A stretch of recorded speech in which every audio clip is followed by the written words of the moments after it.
Oke, hai guys, shalom, senang bisa berjumpa lagi dengan kalian yang menonton podcast hari ini.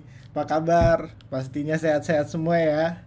Wah, kita berkumpul lagi nih, ada Kak Ovan, ada Kak Yola, dan semuanya teman-teman gua yang tercinta ini. Oke.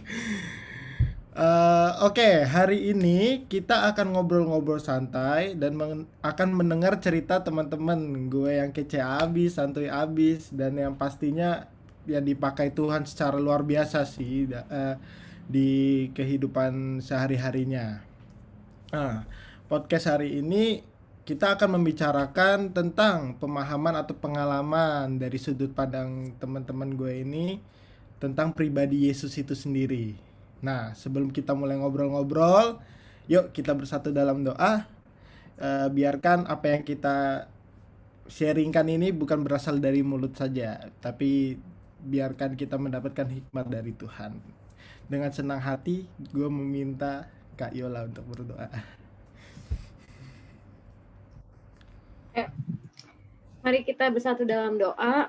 Allah Bapa yang Maha Baik, Tuhan terima kasih Tuhan, Engkau telah membuka kami semua Tuhan, walaupun via virtual atau via Zoom ini Tuhan, kami sangat bersyukur. Engkau masih menjagai kami, Engkau masih melindungi kami Tuhan dengan kesehatan Tuhan. Tuhan terima kasih Tuhan, kalau sebentar kami akan memulai ngobrol-ngobrol, bincang-bincang Tuhan. Kiranya Engkau berkati, biar apa yang keluar dari setiap mulut kami itu semua berasal daripada-Mu Tuhan, agar apa yang setiap kami sampaikan di sini Tuhan dapat memberkati orang-orang yang mendengarnya juga Tuhan. Terima kasih Tuhan Yesus, berilah hikmat kepada setiap kami Tuhan. Kami akan memulai acara ngobrol ini Tuhan, hanya dalam nama Tuhan Yesus Kristus. Haleluya, amin. Amin. Oke deh. Ya, sebelum kita memulai pembicaraan kita, ada baiknya nih kita memperkenalkan diri kita masing-masing. Ya, perkenalkan, gua Clemens Putra Sejahtera, alamat di Karawaci, nomor rekening 047. Jadi bagi kalian yang mau kirim-kirim sesuatu boleh kayak bercanda, oke, bercanda. Nah, gua membawa teman-teman gua nih. Boleh dong perkenalin dari satu-satu, mulai dari Kak Ovan deh. Kak Ovan. Halo guys, nama gue Tole Lanang, gak ada nama panggilan. Nama gue Ovan. Jadi hari ini kita bakalan ngebahas sesuatu yang menarik untuk bisa kita bahas. Ya, udah itu aja. Oke. Selanjutnya saya persilakan ke Clemens kembali. Lanjut. Kak Yola boleh perkenalin diri dong. Hai guys, ya udah tahu sih namanya nih, ada kan namanya di bawah sini. Ya, nama gue Yolanda Magdalena, ya dipanggil Yola, Yolanda terserah deh. Itu aja lah. Oke, lanjut Kak Devina. Halo teman-teman, nama saya Devina. Terima kasih. Saya serahkan ke Clement. Sama-sama. Oke, terakhir Kak Fendi. Boleh. Singkat, jelas, dan padat sekali ya. Wah, Mantap ini. Kita emang the point. wajah-wajah Terlihat sangat cantik. serius. Terlihat sangat serius ya. Oke, perkenalkan, mungkin teman-teman udah kenal juga, mungkin ada yang belum kenal. Nama aku Fendi, atau panjangnya Fendianto. Teman-teman bisa panggil aku Fendi. Ya, dan mungkin teman-teman sering lihat aku di Ibadah Teens, melayani bareng teman-teman yang lainnya. Dan tadi mungkin ada sempat bilang alamat ya, aku nggak mau kalah juga, jadi siapa tahu juga ada yang mau kirim paket. Rumahku di Celeduk Indah, langganan banjir, ya guys, langganan banjir, jadi sudah kuat, sudah sering berolahraga setiap awal tahun banjir. Oke, itu aja. Oke deh, mantap. Jadi teman-teman yang udah kenal kakak-kakak atau teman-teman gue ini bisa nih kalau ketemu sapa. Kalau tadi ada juga Fendi udah kirim alamat, siapa yang mau ngirim hadiah boleh langsung kirim gitu kan. Yang mau berbaik hati kepada kita gitu. Asal jangan kirim banjir ya. Nah, itu pemerintah aja yang kirim. Gak usah dikirim, udah pasti banjir kan rumah lu. Oke, topik hari ini, topik ngobrol-ngobrol kita dengan judul dipilih atau memilih, ya. Gua akan memberikan beberapa pertanyaan ke teman-teman gua tentang sudut pandang mereka masing-masing, tentang pribadi Yesus itu sendiri, bagaimana pemahaman hidup teman-teman gua ini untuk lebih mengenal siapa diri Yesus itu. Nah, oke, kita mulai kali ya. Maaf kalau gua agak kaku-kaku karena ini gua baru pertama kali nih jadi MC nih, gara-gara gua dikerjain Aldo ini. Dikerjain Aldo, tapi gak apa-apa, pengalaman ya.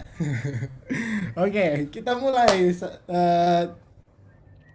perbincangan kita. Nah, menurut kalian sendiri nih, arti tentang Tuhan memilih kita itu apa sih? Gue boleh dong minta pendapat dari tetua kita nih yang paling dituakan di sini dulu dah. Biar paling bijak kan. Tapi nanti gue tanyanya satu-satu untuk pertanyaan ini karena gue mau tahu gimana pemahaman kalian semua. Dari Kak Ovan, silakan.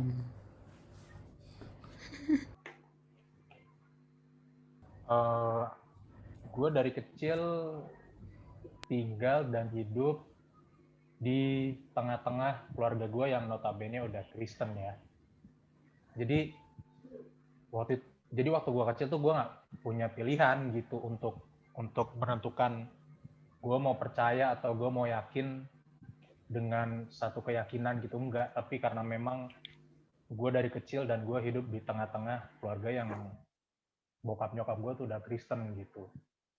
Tapi semakin bertambahnya usia, semakin bertambahnya ya semakin lama kita semakin dewasa gitu dan pemikiran kita juga semakin berkembang gitu ya.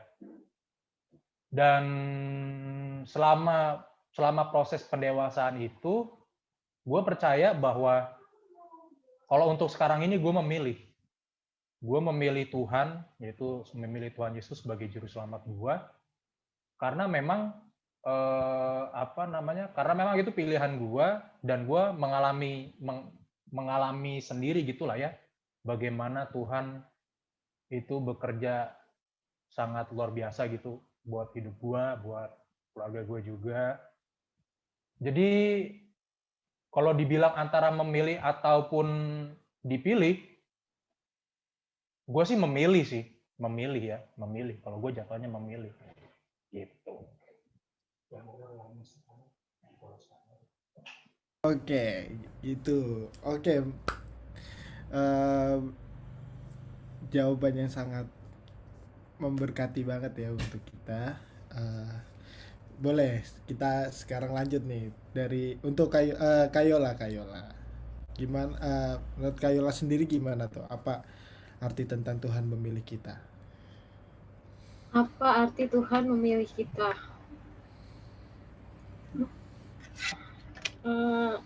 Ya Tuhan memilih kita. Gimana sih sebenarnya itu nggak ada ya kan, kayak pilih itu kan kata kerja.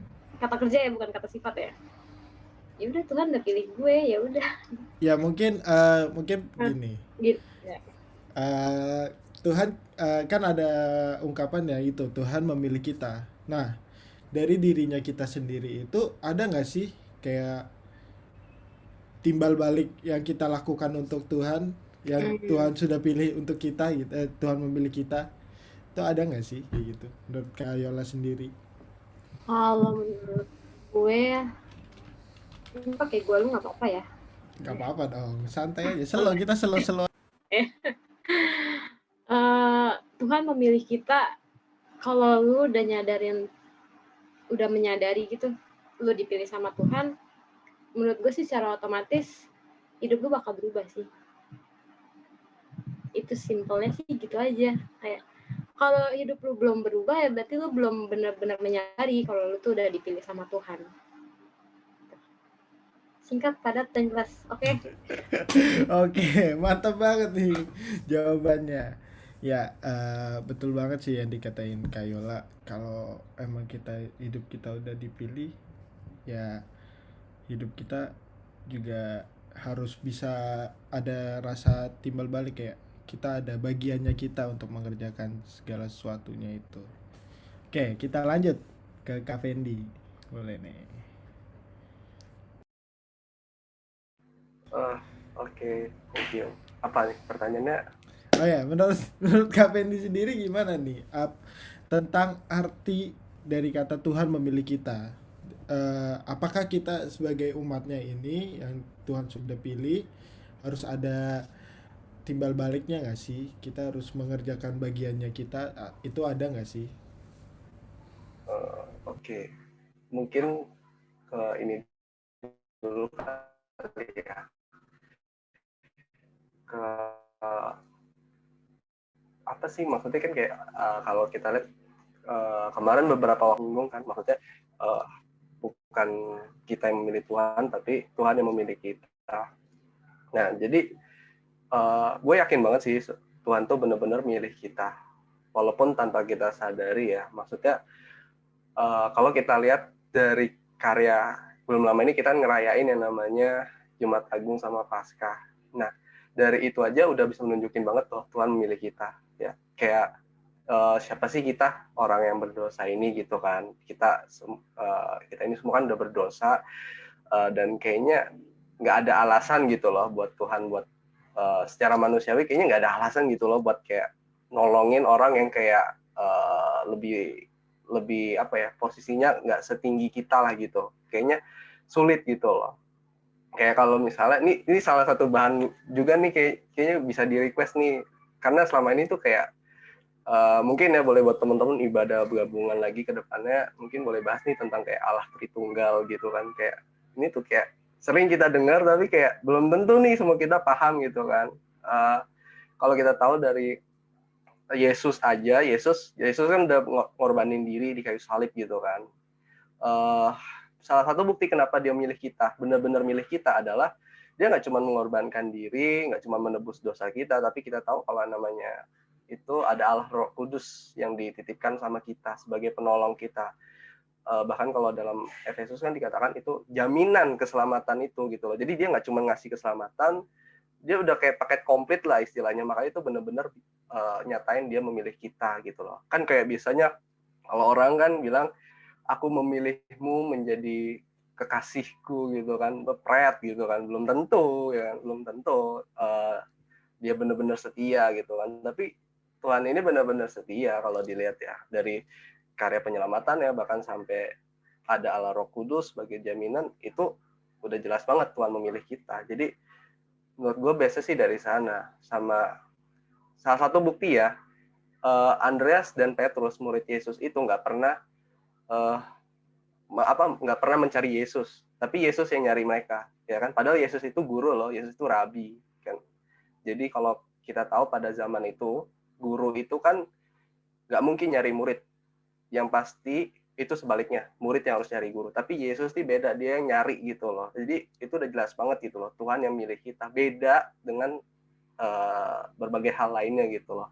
Jadi salah satu buktinya dari karya penyelamatan itu udah paket komplit lah istilahnya, dari Allah Bapa lah, Anak, Allah Roh Kudus, itu udah paket komplit. Makanya gue yakin banget Tuhan yang milih kita.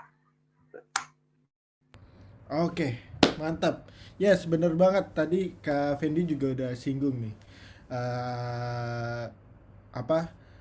Bukan kamu yang memilih aku, tetapi akulah yang memilih kamu. Itu ada di Yohanes pasal 5 ayat 16 nih guys. Kalau kalian lihat di Alkitab, ayat 16 nih, gue akan bacakan untuk lu satu ayat ini full. Yohanes pasal 15 ayat 16. Bukan kamu yang memilih aku, tetapi akulah yang memilih kamu. Dan aku telah menetapkan kamu supaya kamu pergi dan menghasilkan buah, dan buahmu itu tetap, supaya apa yang kamu minta kepada Bapa dalam namaku diberikannya kepadamu. Wah, itu sebuah pernyataan yang sangat luar biasa juga guys, bahwa Tuhan yang mulia, Tuhan yang memiliki kuasa, power, dia meninggalkan segala kemuliaannya hanya untuk bisa memberikan menyelamatkan kita manusia. Dia meninggalkan kemuliaannya, dia mau lahir di palungan kayu, dia mau jadi sama seperti manusia, Tapi dia walaupun menjadi manusia tetap dia adalah Tuhan 100%.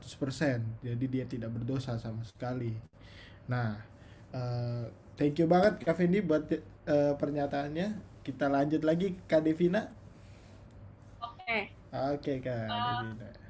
gue setuju banget sih sama yang dibilang oleh hamba-hambanya, Bapak Ovan, Ibu Yola, dan Bapak Fendi. Hamba-hambanya ya. Iya, Bu Devina. Kok jidat gue bolong ya? Tadi gimana cara nggak bolong? Hollow man. Oke, tadi kan Kak Ovan bilang kalau kita yakin kita yang pilih Tuhan. Tapi ternyata emang benar, ternyata Tuhan juga pilih kita gitu karena kasihnya sendiri. Dan kita bisa lihat contoh lainnya teman-teman, ternyata ungkapan Tuhan memilih kita ini adalah bukan sekedar ungkapan tapi sesuatu yang nyata. Kita bisa lihat di kisah-kisah di Alkitab. Kalau tadi Fendi bilang contohnya Andrea sama Petrus ya, Fen. Nah, kita juga bisa lihat dari kisah si Matius ini, pemungut cukai, di mana dia saat itu Yesus bilang ke dia, padahal dia orang berdosa loh, tapi Tuhan mau duduk semeja sama orang berdosa itu, bahkan Tuhan bilang, ikutlah aku, Tuhan bilang follow me gitu. Artinya apa? Tuhan milih Matius ini untuk ikut jalan yang Tuhan tempuh untuk jadi muridnya Tuhan gitu. Jadi Tuhan panggil si Matius ini untuk menjadi muridnya, padahal dia berdosa. Kalau ditanya sebenarnya pantas apa enggak, layak apa enggak, sebenarnya enggak gitu loh, orang berdosa kok. Tapi cuma karena anugerahnya, karena kasihnya itu tadi, dia menjadi contoh nyata. Dia pilih kita yang berdosa, dia pilih di Matius ini salah satunya, ikutlah aku, follow me, atau artinya follow me the standard of life that I want. Artinya ikut kayak apa yang aku udah jalanin gitu, nilai-nilai hidupnya Yesus, karakternya, ayo ikutin aku. Menurut aku ya ungkapan Tuhan memilih kita itu ya nyata sih, suatu yang nyata. Kita pilih Tuhan dan Tuhan emang pilih kita untuk jadi anaknya, untuk jadi murid-muridnya. Itu adalah apa ya, bukti kasihnya Tuhan, itu inisiatifnya Tuhan, keputusannya Tuhan untuk mengasihi kita, untuk memilih kita. Jadi Tuhan itu milih kita bukan karena kasih kita udah sempurna ke Tuhan. Tuhan milih kita bukan karena kita udah sempurna, udah punya ini itu udah ngasih segalanya ke Tuhan, bukan itu. Tuhan milih kita karena dia adalah kasih yang sempurna itu loh. Jadi dia nunjukin kasih yang nyata itu ke kita, dan dia pilih kita yang masih berdosa. Dia benci dosa, tapi dia tetap bisa milih kita, mengasihi kita yang berdosa. Keren sih menurutku ungkapan itu. Gitu kalau dari aku, Plek. Oke. Gue mau nambahin boleh nggak? Boleh dong, boleh. Sikat, kita sikat santai aja. Fendi sama Devina bawa cerita Alkitab gitu. Mau nambahin aja sih. Kan tadi Devina sama Fendi ngambil cerita dari Perjanjian Baru gitu. Jauh sebelum Perjanjian Baru itu ada, di Perjanjian Lama pun Tuhan udah bilang gitu. Kalau maksudnya Tuhan udah menyatakan bahwa Dialah yang memilih kita. Ini gue ada ayatnya di Ulangan 7 ayat 6 sampai 7. Ayat 7. Ulangan 7 ayat 7 gue bacain ya. Bukan karena lebih banyak jumlahmu dari bangsa manapun juga, maka hati Tuhan terpikat olehmu dan memilih kamu. Bukankah kamu ini yang paling kecil dari segala bangsa? Ayat 8.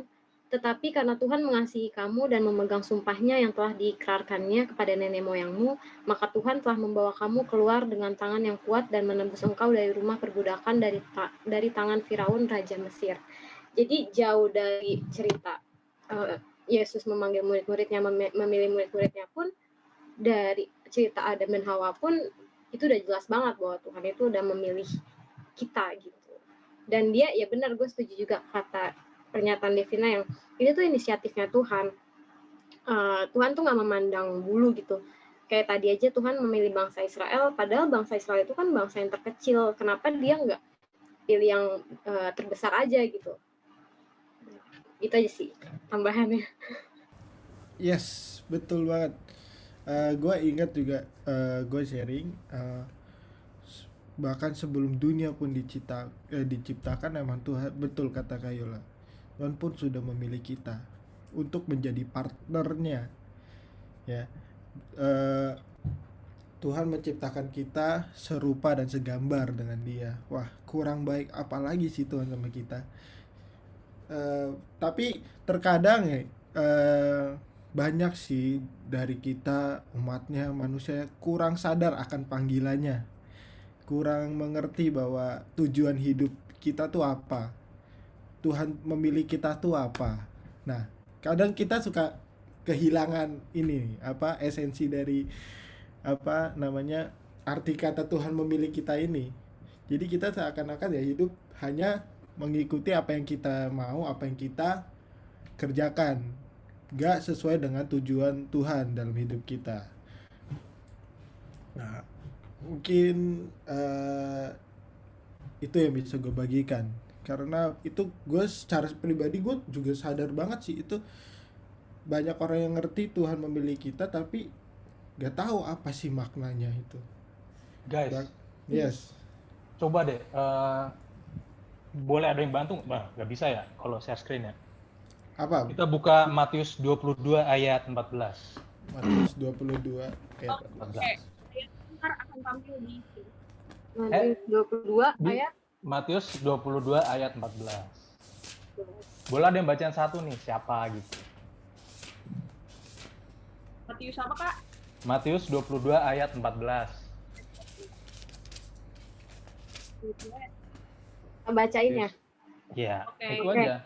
Matius 22 ayat 14. Sebab banyak yang dipanggil tetapi sedikit yang dipilih. Yes. Wow. Wah. Wow. Coba nih ya, Wow. kita diskusi lah ya dari Oke, satu kita ayat diskusi. itulah ya. Iya, iya. Sebab banyak yang dipanggil, tetapi sedikit yang dipilih. Nah, kira-kira kenapa tuh ya?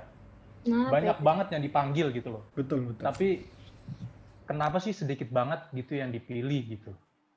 Kan tadi kita semua masing-masing dari kita percaya bahwa kita dipilih Tuhan gitulah ya. Tapi yang jadi masalah adalah kayak apa ya? Sepanjang perjalanan hidup kita ini, kita tuh sering nggak sih mengabaikan panggilannya Tuhan gitu? Atau justru bahkan sebaliknya gitu, kita justru sering banget mendapati panggilannya Tuhan gitu. Jadi pada akhirnya tuh kita bisa berkata bahwa oh iya, berarti memang aku orang yang dipilih gitu loh. Oh iya, berarti memang aku orang yang dipercayakan Tuhan. Karena ketika Tuhan sudah memanggil, aku melakukan kehendaknya seperti yang Tuhan pengen gitu loh dalam hidupku gitu. Mungkin ini juga jadi satu pertanyaan buat, sorry nih Kle, tak ambil sedikit nih buat kita semua lah Gak gitu. apa-apa, ambil banyak juga gak apa-apa. Aku percaya banget setiap teman-teman semuanya yang ada di sini ini adalah orang-orang Kristen yang dewasa gitulah ya. Walaupun terkadang dari aku pribadi pun ya, kadang-kadang masih suka bolong-bolong baca Alkitab. Ya teman-teman tahu sendirilah aku bagaimana gitu kan dengan yang dulu-dulu gitu. Tapi itu tuh nggak menutup kemungkinan bahwa ada maksudnya ada panggilan-panggilan khusus yang memang Tuhan apa ya, kayak Tuhan kasih ke kita gitu. Dan aku mau tanya ke teman-teman gitu, pernah nggak sih teman-teman kayak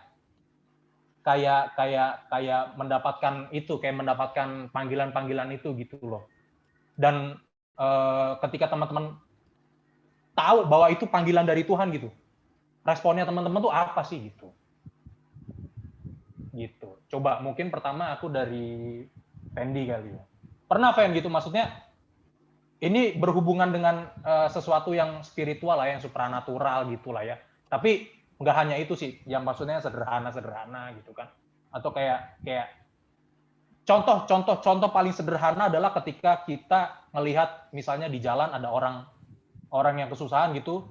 Kita padahal udah jauh banget tuh naik motor, tiba-tiba kita balik arah lagi terus kita, Tuhan aku mau ngasih. Itu kan juga salah satu apa namanya bentuk bentuk apa ya, kayak bentuk panggilan Tuhan gitu untuk kita mendorong orang itu gitu. Pernah nggak Fen ngalamin kayak gitu gitu? Oke. Pernah sih, tapi eh mungkin nggak terlalu sering kali ya. Kayak Sering. dulu tuh waktu pas sekolah, kan biasa tuh pada zaman anak sekolah pasti biasanya bawa bekal gitu kan. Kebetulan biasanya budaya banyak yang bawa bekal. Cuman ada satu waktu ada temanku, sebenarnya nggak terlalu deket juga sih, nggak terlalu deket.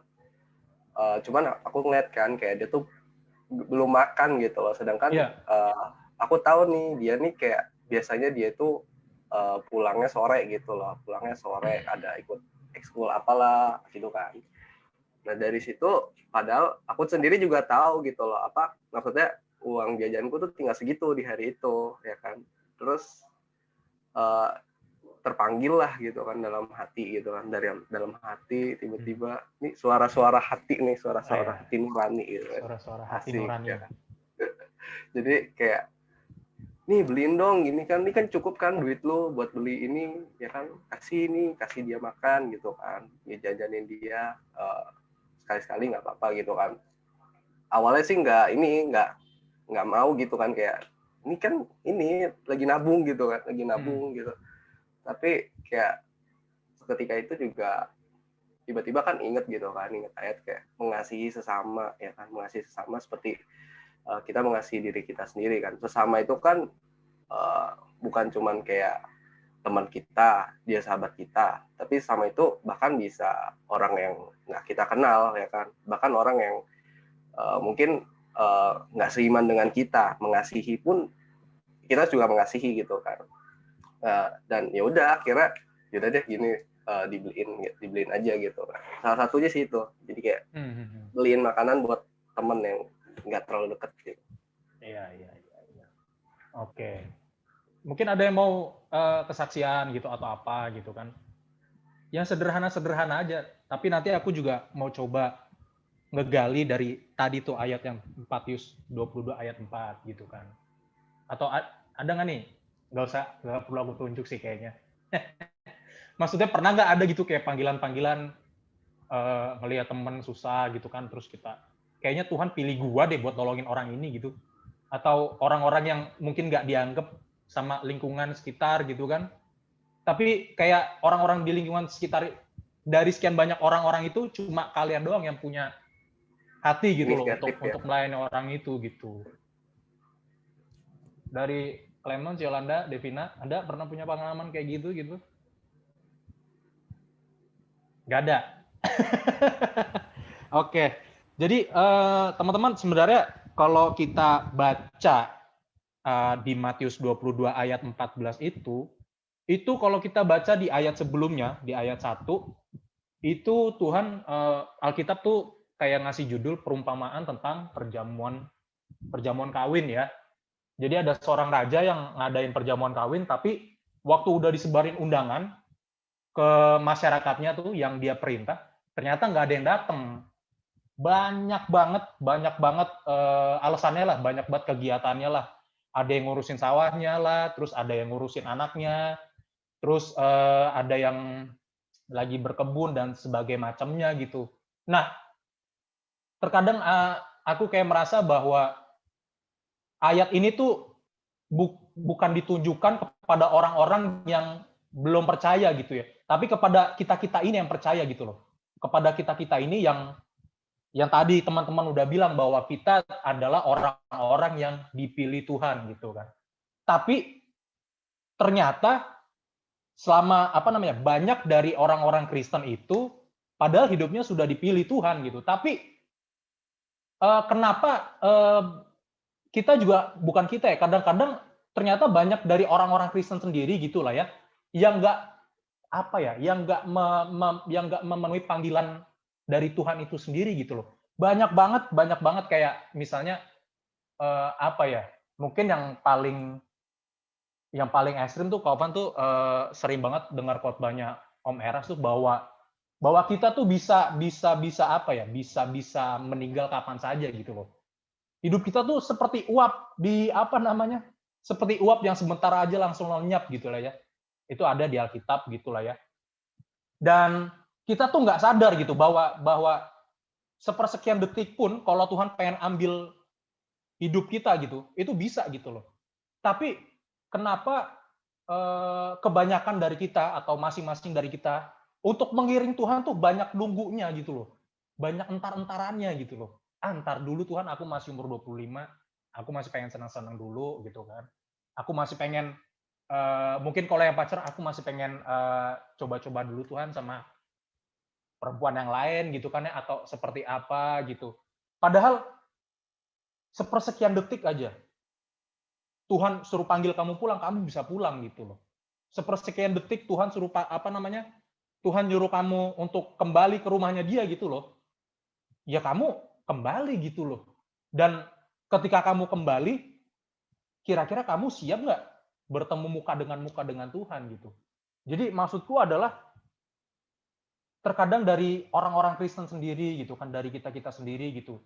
Kita banyak menyepelekan panggilan-panggilan Tuhan itu sendiri gitu loh.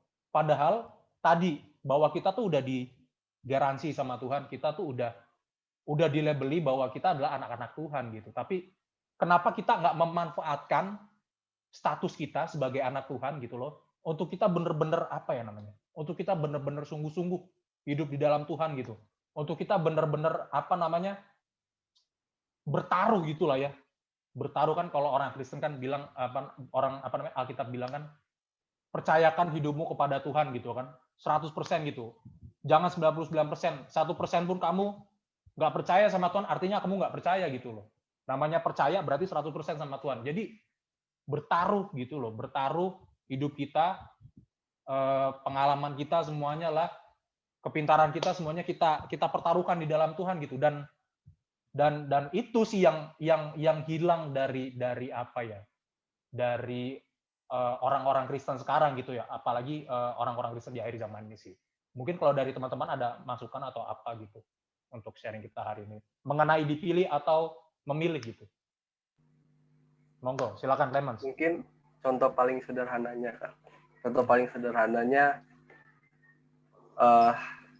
di sini aku kan pakai handphone ya, nggak bisa lihat semuanya. Jadi Ya, gitu. pernah nggak sih kalian tuh lagi ngapain aja gitu, tiba-tiba ingat satu firman. Misalnya kalian pengen marah, sebenarnya kalian inget nih penguasaan diri. Tiba-tiba, tapi kalian lebih mentingin ego. Pernah nggak? Pernah. Pernah ya. Salah. Menurut aku ya, kenapa banyak dari kita? Karena kita tuh sering kayak kita tahu, tapi kita kayak ngecilin suaranya gitu. Tahu nggak? Maksudnya kan kayak kita udah denger nih bahwa kita menguasain diri kalau lagi marah, tapi kita kecilin suaranya. Kita lebih mikirin ego kita. Sama sih kayak yang tadi, itu kan kayak orang-orangnya tuh pada punya ego, makanya mereka nggak mau memenuhi undangan. Paling salah satu contoh sederhana itu Calvin. Jadi kayak kita sering dengar ayat, sering dengar firman di dimanapun, bahkan sebelum kita melakukan satu hal yang nggak baik gitu kan, kita bisa dengar, tapi kita sering ngecilin, kita lebih mentingin ego. Biasanya karena itu sih Kak, ego ya, karena ego kita sendiri gitu. Iya benar. Paulus juga bilang kok di Roma atau di Korintus gitu. Ketika aku ingin melakukan hal yang baik, yang jahat sudah mendahului aku. Pernah dengar nggak ayat itu? Iya kan? Bahkan sampai seorang Paulus pun aja begitu gitu. Jadi, tapi sebenarnya itu bukan jadi sebuah alasan ya untuk kita apa namanya kayak nggak bisa gitu untuk menjadi sama seperti Tuhan, tuh nggak jadi sebuah alasan gitu. Bener kata Fendi, kita tuh kayak mesti punya pengendalian diri lah dalam diri kita gitu. Nah, lanjut Clemens. Mungkin ada lagi yang mau ditambahin nih dari teman-teman. Kayola tuh. Udah unmute ya. Udah siap ngomong nih. Oke. Mungkin karena kita ini juga kali tinggal di dalam daging kan. Yes. Itu sih faktor terbesar. Cuman ya benar kata Calvin tadi, itu nggak jadi alasan buat kita nggak, cuman aku tuh gatel kayak pengen ngomong gini nih. Kita kan udah dipilih sama Tuhan ya, tapi masih banyak banget orang yang ya udah gue kan udah dipilih Tuhan, udah selesai. Itu masih banyak orang yang pengertiannya tuh seperti itu aja. Iya, betul. Jadi kayak udah kan Tuhan udah milih gue, ya udah berarti gue udah selamat gitu. Padahal jelas-jelas tadi gue sempat nyari ayat di Filipi 2 ayat 12 itu tuh ada perikop tentang tetaplah kerjakan keselamatanmu. Jadi Tuhan memilih kita itu kan artinya kan Tuhan udah menyelamatkan kita kan. Nah, ya nggak sampai situ doang gitu maksudnya sebenarnya. Nah, masih banyak orang yang belum mengerti atau belum tahu lah kalau misalkan ada tahap selanjutnya dari setelah Tuhan memilih kita gitu. Nah, ini nih, oke. Mumpung Kayola udah bahas nih tentang pengorbanan, wah pas banget nih. Kayak emang bener-bener ngalir pas ya. Ya, jadi tadi udah disebut nih sama Kak Ovan bahwa dan kita semua setuju bahwa hidup kita ini emang dipilih oleh Tuhan. Tapi banyak kita sudah dipanggil dan dipilih oleh Tuhan, tapi malah sedikit yang terpanggil. Udah dipanggil tapi sedikit yang terpanggil akan apa yang Tuhan ini, apa yang Tuhan pilih untuk kita. Jadi emang benar. Gue sharing dikit, emang benar. Kebanyakan kayak Kak Ovan tadi ngomong, Kak Yola ngomong, Kak Fendi ngomong, orang Kristen memang sebenarnya banyak sudah ngerti, udah hampir semua ngerti kayak Alkitab, pembahasan, tapi mereka tuh hanya mengerti, dia nggak memahami. Jadi kayak rasa percaya yang dia miliki tuh gak diberikan kepada Tuhan. Bahwa tuh sebenarnya Tuhan udah milik kita, cuma bagian kita tuh hanya tinggal percaya aja kepada Tuhan kan sebenarnya. Cuma banyak kita yang kayak itu, kayak Kak Fendi ngomong, suara Tuhan tuh kita kecilin, frekuensinya kita ubah, harusnya sefrekuensi malah kita ubah frekuensinya. Jadi kita nggak bisa merespon apa yang menjadi panggilan dalam hidup kita. Betul kata Kak Ovan tadi, kita nggak ngerti nih panggilan Tuhan dalam kehidupan kita nggak ngerti, kita nggak bisa merespon apa yang Tuhan panggil, jadi kita mandek gitu. Kalau arti kata ya mandek, kita cuma hanya diem. Nah, betul sekali. Lalu Tuhan udah memilih kita nih. Gue mau tanya nih, juga minta kita diskusi. Tuhan udah milih kita, dia rela mati di kayu salib. Tadi Kayola udah sebut pengorbanannya itu yang menjadi bukti bahwa Tuhan memang memilih kita. Nah, gue mau minta pendapat deh ke Devina. Kenapa Tuhan tuh memberikan sih kesempatan untuk kita bisa memperoleh keselamatan? Ya, Tuhan udah memilih kita. Kita berdosa nih, kita hidup di dalam daging. Tapi Tuhan masih memberikan chance untuk kita bisa menerima keselamatan yang Tuhan berikan pada kita. Nah, boleh dong kita diskusi dan minta jawab dari Kak Devina dulu deh. Oke. Jadi kenapa kita dikasih kesempatan ya untuk bisa memperoleh keselamatan? Sebenarnya jawabannya menurut aku ya, kalau misalnya ada kurang-kurang salah-salah, Kak Ovan ntar bisa benar. Kita arahkan semua ke tetua gitu. Sebenarnya yang terlintas kalau dengar pertanyaan itu ya karena Tuhan ngasih kita, karena Tuhan mau ciptaannya selamat, dia mau ciptaannya segambar sama dia gitu. Jadi gini, tadinya manusia itu kan diciptakan, suaraku kedengeran ya? Kedengeran sekali. Oke. Tadinya manusia itu kan diciptakan segambar dan serupa dengan Allah.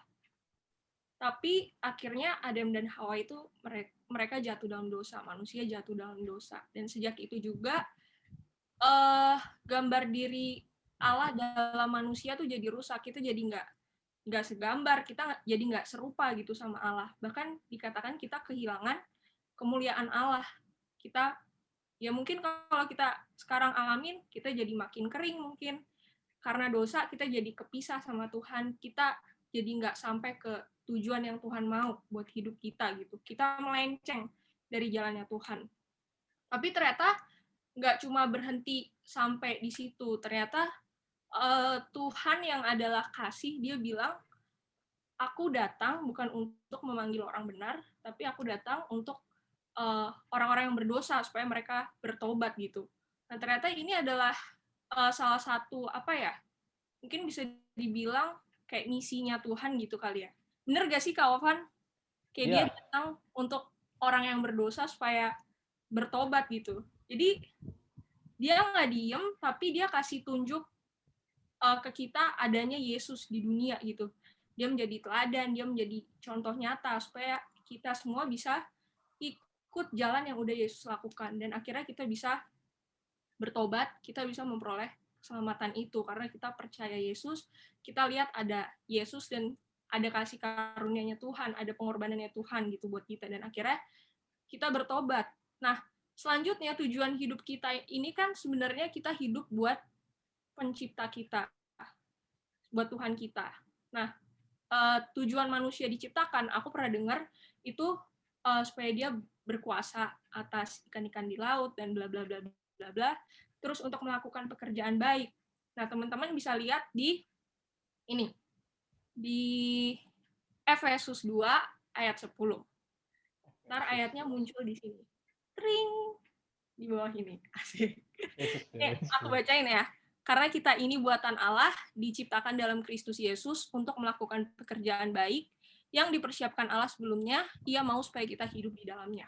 Itu salah satu tujuan manusia diciptakan, dan juga yang paling utama, manusia diciptakan untuk memuliakan Tuhan.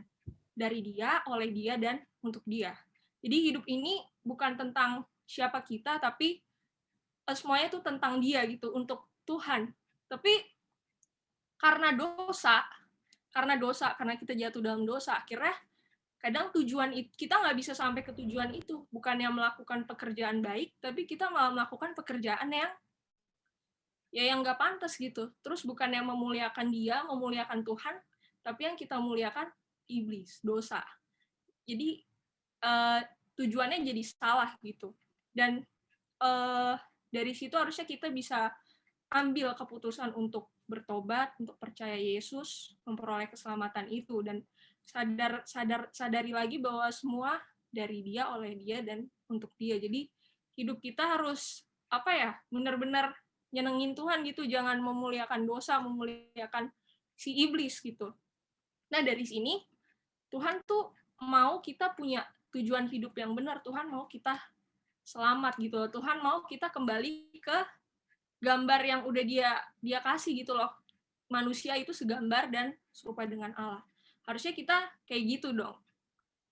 Nah, jadi kalau disimpulin mungkin bisa kayak gini, kita dikasih kesempatan untuk memperoleh keselamatan. Yang pertama ya karena Tuhan mengasihi kita, anak-anaknya, Dia benci dosa tapi Dia tetap mengasihi kita.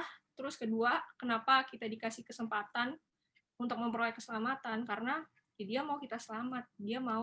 Bahkan Dia mau jadi pribadi yang menyelamatkan kita, yaitu dengan adanya Yesus di dunia, Dia disalib, dan akhirnya kita bertobat. Dari pertobatan itu, gambar diri Allah yang rusak bisa diperbaiki. Kita bisa jadi semakin hari semakin disempurnakan seperti Kristus, seperti Tuhan Yesus, kita dilayakkan.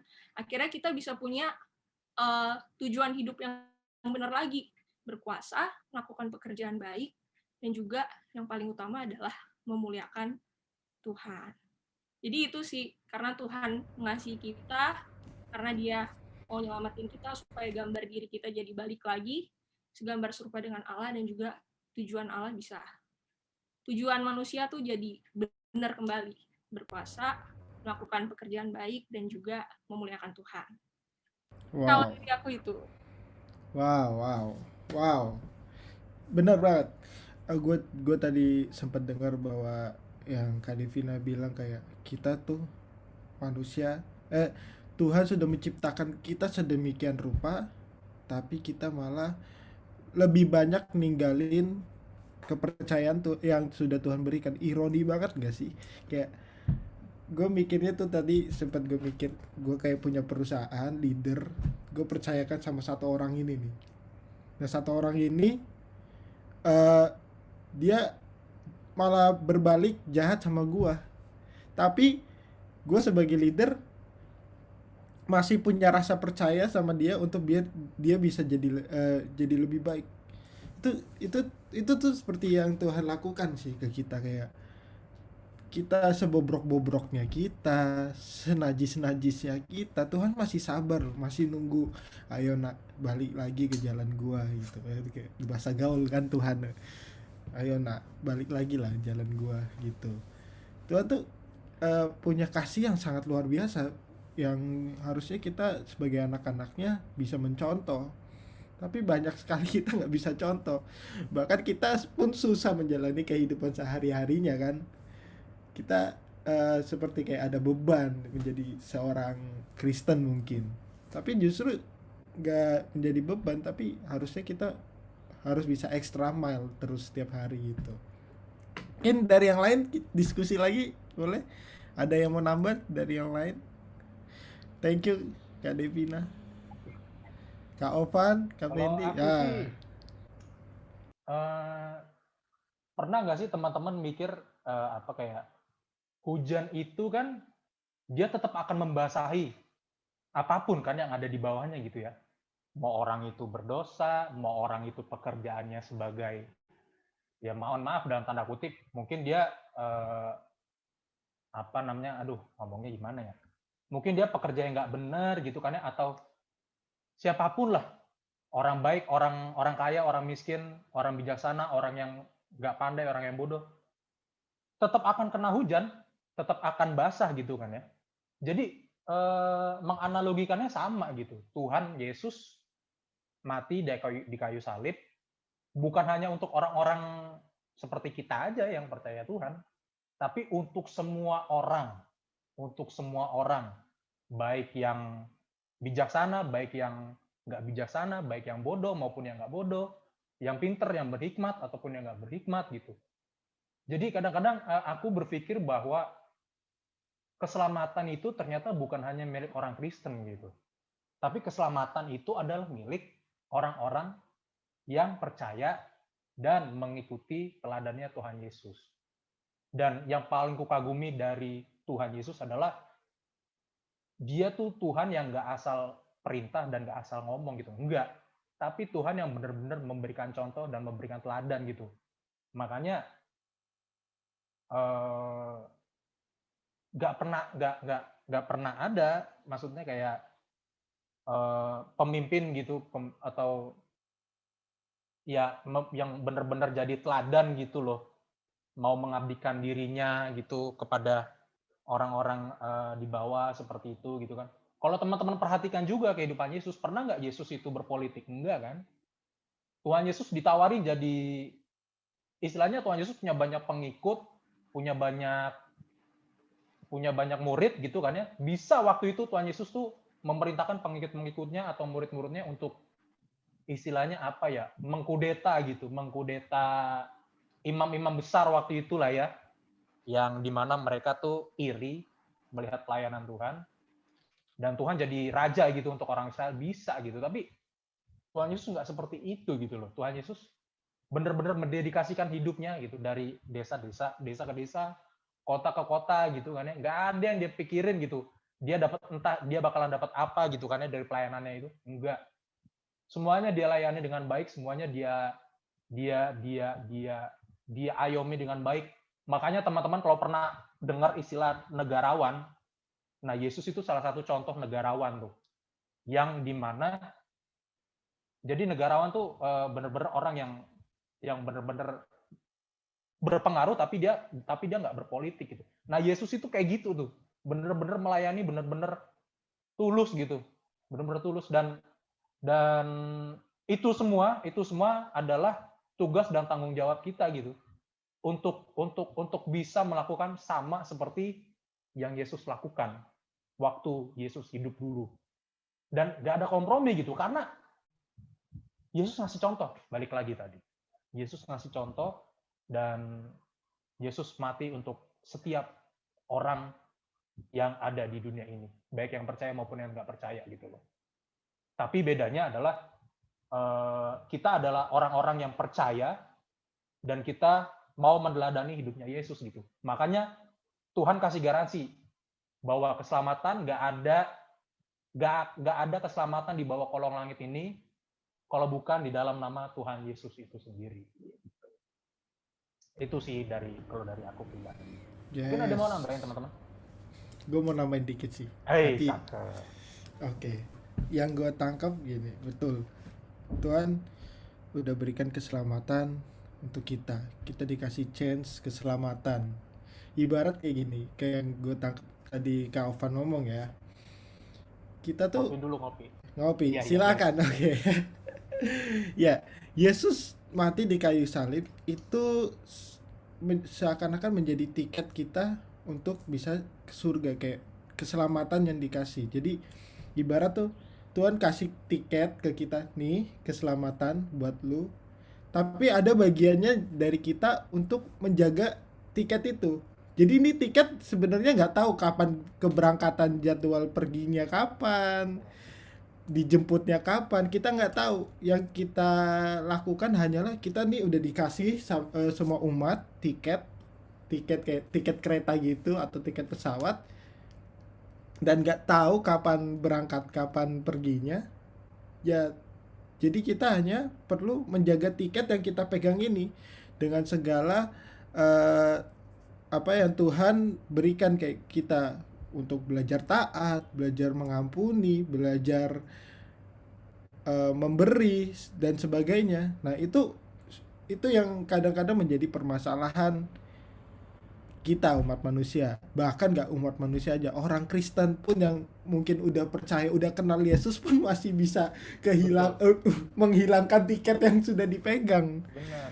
Bener banget. Jadi kayak wah, sebenarnya ironi juga, kita udah ngerti Yesus dari lahir, bahkan mungkin ya, bahkan juga ada orang yang mungkin dari lahir nggak mengenal Kristus, dalam perjalanan hidupnya dia dipanggil secara pribadi oleh Tuhan. Wah, itu ada orang-orang yang begitu, itu anugerah yang sangat besar gitu.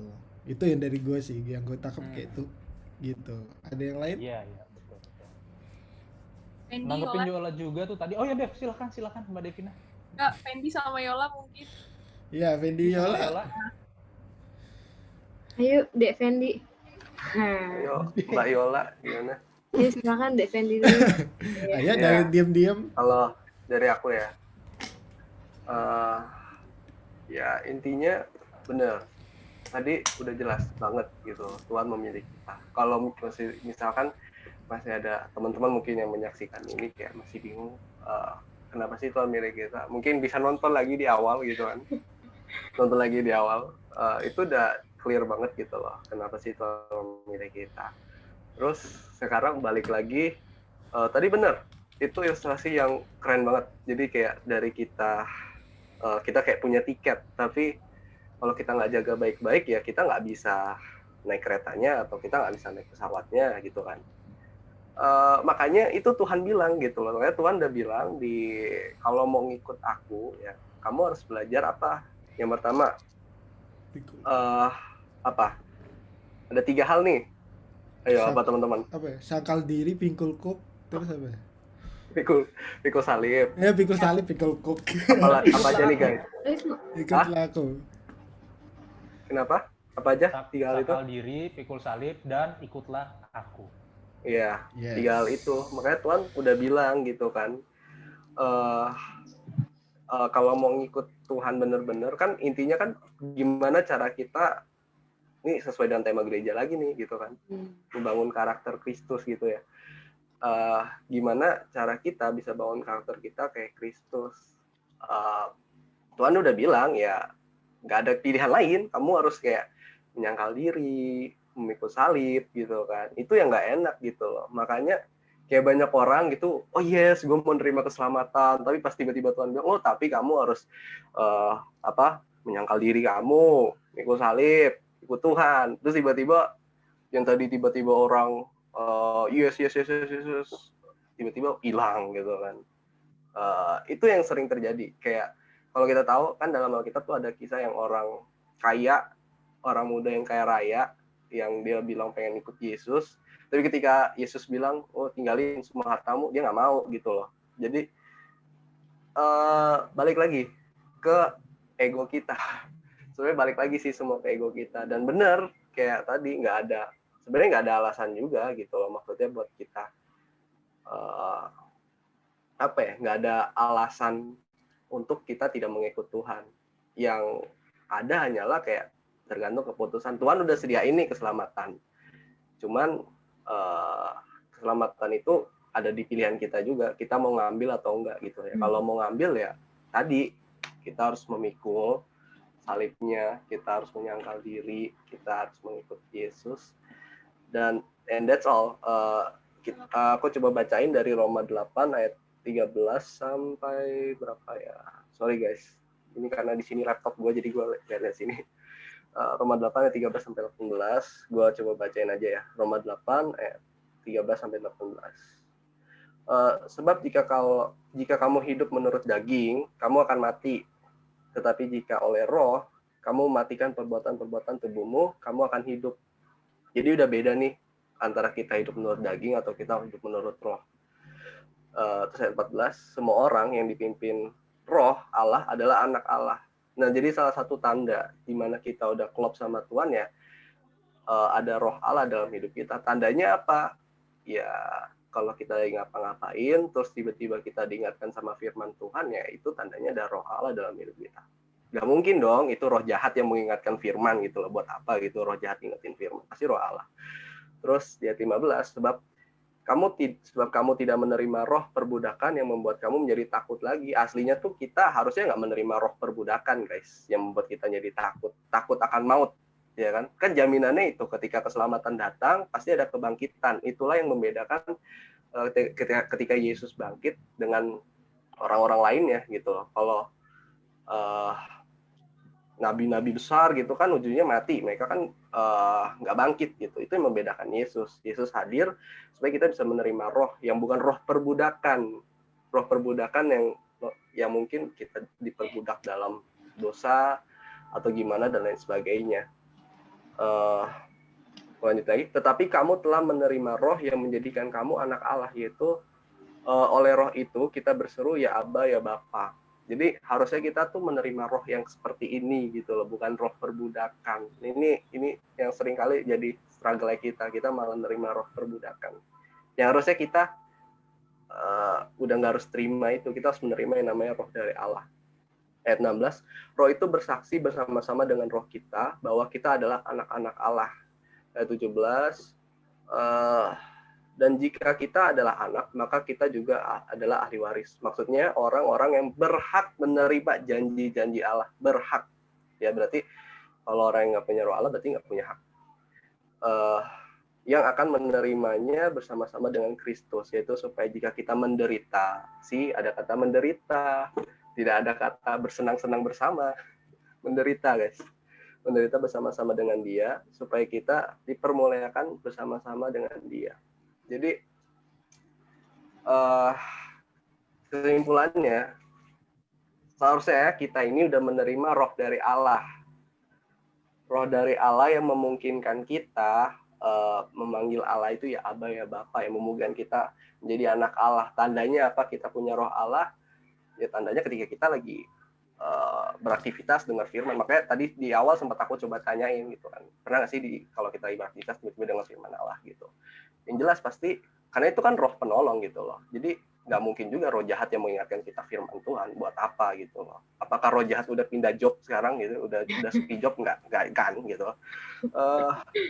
Terus dan ya itu kita harus sadar bahwa sebenarnya kita itu harus mengambil kesempatan untuk menerima roh dari Allah, bukan roh perbudakan. Roh perbudakan tuh yang membuat kita struggle, yang membuat kita akhirnya takut. Dan beberapa waktu yang lalu aku sempat sampaikan, ya takut dan iman tuh bukan nggak bisa bekerja dalam satu dimensi yang sama gitu loh. Kalau lu takut, ya otomatis lu nggak bisa beriman sama Tuhan.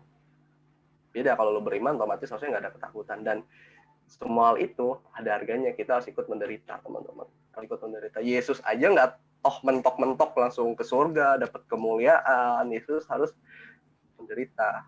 Makanya tadi aku sempat awal bilang it's a great master plan. Jadi itu satu karya yang hebat banget ketika Yesus ada di kayu salib. Ada di Efesus pasal 1, aku nggak akan bacain atau gimana. Ya, ini agak sedikit menyinggung tentang Allah Tritunggal sih, tapi Allah Bapa itu udah merencanakan semua karya penebusan. Allah Anak itu udah turun, si Yesus itu udah turun gitu kan. Yesus udah turun ke bumi menjadi sama serupa dengan manusia yang tidak berdaya, ringkih dan lain sebagainya, dan bahkan ada Allah Roh Kudus. Allah Roh Kudus yang harusnya kita terima, bukan Allah perbudakan. Itu sih kalau dari aku ya. Pastiin kita menerima Allah Roh Kudus dan pastiin kita siap untuk menderita. Karena itu pasti terjadi gitu loh. Nggak mungkin nggak terjadi. Yes. Amin. Wow. Emang teman-teman gue nih hebat ya. Ferdianto. Emang teman-teman gue Nah, emang gak ada gak main-main ini, gak main-main teman-teman gue ini. Jangan macam-macam nih. Ya. Wah, thank you banget Fendi. Betul banget, kita Tuhan mengorbankan dirinya di atas kayu salib, lalu dia berikan lagi roh penolong untuk kita. Kurang baik apa lagi sih Tuhan sama kita. Nah, untuk mempersingkat waktu, ini pertanyaan yang terakhir sih. Gue mau tanya dari beberapa dari kalian aja. Menurut kalian apa sih arti pengorbanan Yesus buat diri kalian sendiri? Yesus ini udah mati, turun dari surga kemuliaannya, terus mati kayu salib. Nah, menurut kalian sendiri tuh pengorbanan Yesus buat diri kalian sendiri tuh apa? Apa yang kalian dapat dari arti pengorbanan Yesus itu sendiri? Dia sudah mau merelakan dirinya, tapi masa kita sebagai anaknya nggak ngerti sih esensi dari pengorbanan Yesus gitu. Mungkin Kaufan kali, Kaufan. Oke. Yang paling Yola muda, sama Devina bisa Ya. mikir dulu tuh. yang paling muda. Jadi biar mereka tuh jadi biar mereka tuh ada contoh gitu. Iya. Biar masuk gitu ngomong. Aduh.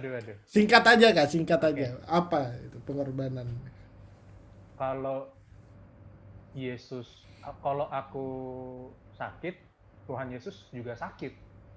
Kalau aku sedih, Tuhan Yesus juga sedih gitu. Kalau aku dihianati, Tuhan Yesus juga dihianati waktu dia disalibkan sendirian. Kalau Tuhan Yesus menderita, kalau aku menderita, Tuhan Yesus juga menderita gitu. Jadi balik lagi sebenarnya, Tuhan gak hanya cuma ngomong gitu, tapi Tuhan ngasih contoh. Dan gak ada dan aku juga nggak bisa berkompromi lagi kalau sewaktu-waktu hal-hal yang kurang baik datang menimpa diriku gitu. Karena Tuhan pun juga mengalami itu gitu loh. Jadi kenapa aku harus kecewa gitu, atau aku harus meninggalkan Tuhan gitu kan ya, kalau suatu saat mengalami hal-hal yang kurang enak gitu, seperti yang tadi disampaikan. Itu sih. Nggak ada nggak ada mahkota tanpa salib. Nggak ada salib. Waktu itu pernah ngomong apa sih, Dev? Lupa kapan? Nggak ada nggak, iya gitu ya. Isinya gitulah. Nggak ada mahkota tanpa sacrifice. Nggak ada mahkota tanpa pengorbanan. Ya? Yes. Dan nggak ada dan nggak ada apa gitu ya, lupa kau Van. Pokoknya gitulah. Itu sih, itu dari aku. Oke, thank you banget Kak Ovan. Oke, gue mau minta pendapatnya Devina. Kalau dulu aja. Ya, nggak satu-satu ini, nggak semua. Ya, menurut gue ya, apa arti pengorbanan Yesus? Pengorbanan Yesus itu sempurna dan menyempurnakan. Jadi gue yang nggak sempurna ini karena pengorbanannya Tuhan, akhirnya gue dilayakan, gue dikuduskan, dan semua disucikan gitu. Dan di Alkitab juga dibilang pengorbanan Yesus itu cuma satu kali tapi untuk selamanya, satu kali untuk selamanya.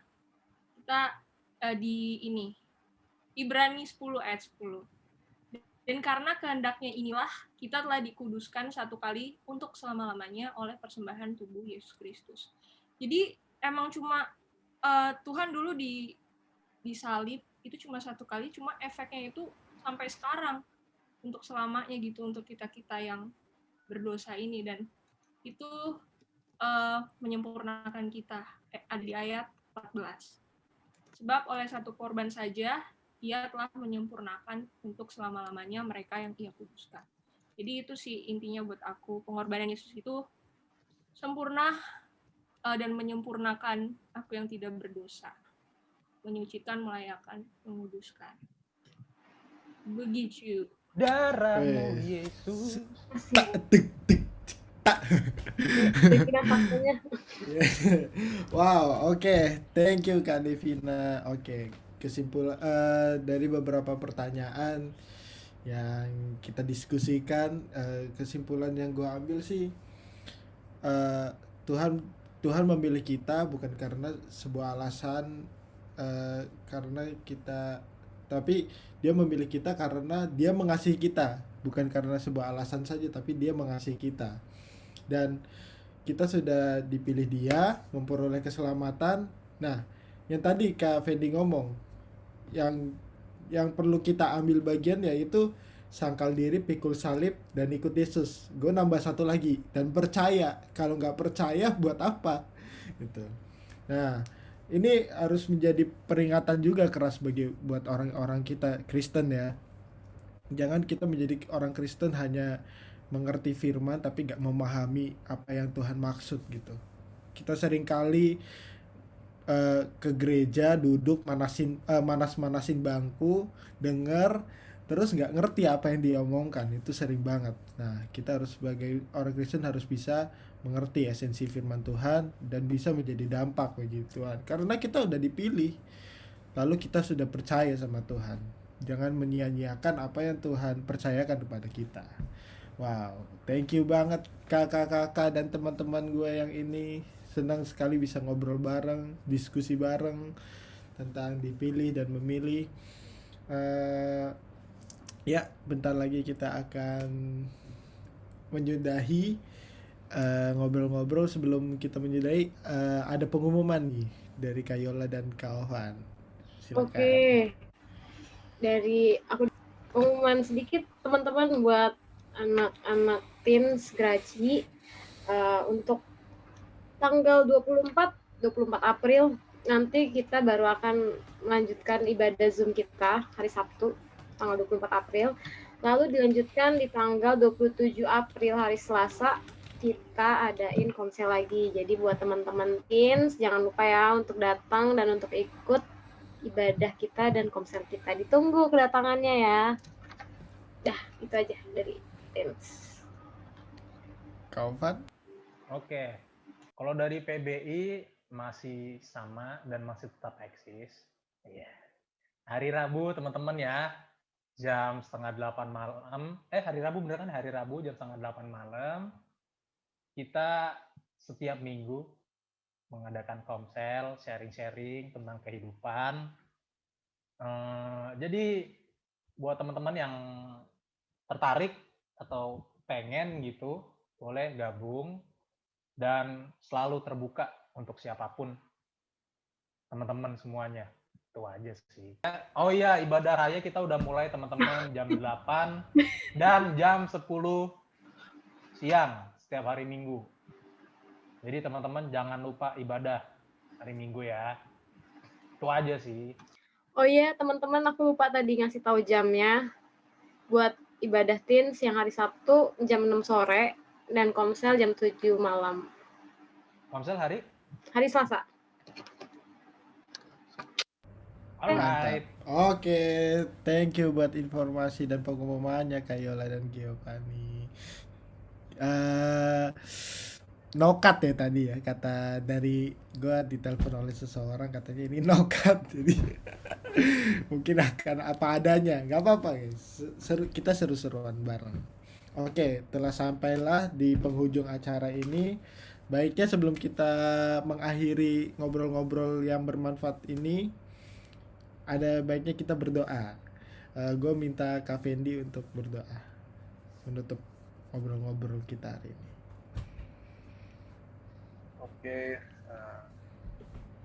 sebelum kita masuk ke dalam doa, mengucapkan terima kasih buat semua teman-teman yang udah nonton, semua teman-teman yang udah berkontribusi dalam ibadah ini, ya. Tetap semangat, tetap jaga kesehatannya. Oke, mari kita satu-satu dalam doa. Selamat malam Bapak, selamat malam Yesus. Terima kasih Bapak, terima kasih Tuhan atas segala berkat-Mu pada hari ini Bapak. Kiranya segala hal yang kita bahas Tuhan mengenai kuasa pengorbanan-Mu, mengenai bagaimana indahnya Engkau memilih kami Bapak, dan bagaimana kami harus meresponi ketika Engkau telah memilih kami Tuhan. Kiranya setiap hal yang kami bahas ini Bapak dapat menjadi satu rema dalam kehidupan kami Bapak, bisa menjadi satu pembelajaran bagi setiap kami Bapak dan bagi setiap teman-teman kami yang menyaksikan video ini Bapak. Kiranya kami yakin dan percaya kami bisa saling membangun satu sama lain Bapak, kami bisa saling berdiskusi tentang firman-Mu Bapak dan mengenal lebih dalam lagi Bapak tentang kebenaran firman-Mu Tuhan. Karena pada dasarnya kami yakin dan percaya kami adalah anak-anak-Mu yang bisa menjadi terang dan garam di sekitar dimanapun kami berada Bapa, dan kami rindu untuk menjadi saksi-Mu Tuhan, kami rindu untuk belajar kebenaran firman-Mu, kami rindu untuk menjadi alat kemuliaan-Mu dimanapun kami berada Bapa. Terima kasih Bapa, terima kasih Tuhan, kami berdoa untuk setiap teman-teman yang menyaksikan ibadah ini Bapa, dimanapun mereka Tuhan. Kira kami yakin dan percaya Engkau tetap menanamkan benih firman-Mu ke dalam setiap kami Bapak, walaupun lewat jaringan Bapak, lewat YouTube Tuhan, tapi kami yakin dan percaya ibadah ini dapat memberkati setiap teman-teman kami yang ada di rumah Bapak.